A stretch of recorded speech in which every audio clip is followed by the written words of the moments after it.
सहाय्यक प्राध्यापक पदासाठी सेट म्हणजेच राज्यस्तरीय पात्रता परीक्षा उत्तीर्ण होणं आवश्यक आहे। यावर्षी सेटची परीक्षा 26 जुलै रोजी होणार होती।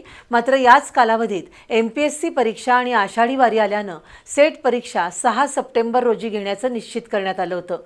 पण आता पुन्हा सेट परीक्षा लांबणीवर गेली असून 27 सप्टेंबर ही नवीन तारीख जाहीर झाली आहे।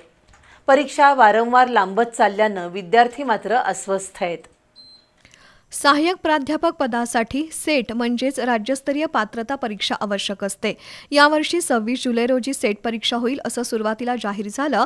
मात्र याच दिवशी सरळ सेवा भरती अंतर्गत विविध विषयांच्या परीक्षा होणार आहेत। या दोन्ही परीक्षा देऊ इच्छिणाऱ्या उमेदवारांची अडचण लक्षात घेऊन सेट परीक्षा 6 सप्टेंबर रोजी घेण्याचं नियोजन करण्यात आलंय। त्यासाठी आषाढी वारीचंही कारण सांगण्यात आलंय। 6 सप्टेंबर रोजी होणाऱ्या सेट परीक्षेचं वेळापत्रकही तयार करण्यात आलंय। पण याच दिवशी CBSEची CTETची परीक्षा असल्याचं कारण सांगत आता पुन्हा ही तारीख सुद्धा पुढे ढकलली आहे।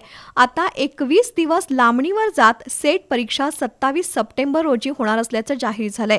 काही ना काही कारण सांगत वारंवार परीक्षा लांबणीवर पडत असल्यानं सेट देऊ इच्छिणारे उमेदवार मात्र बेचैन झालेत।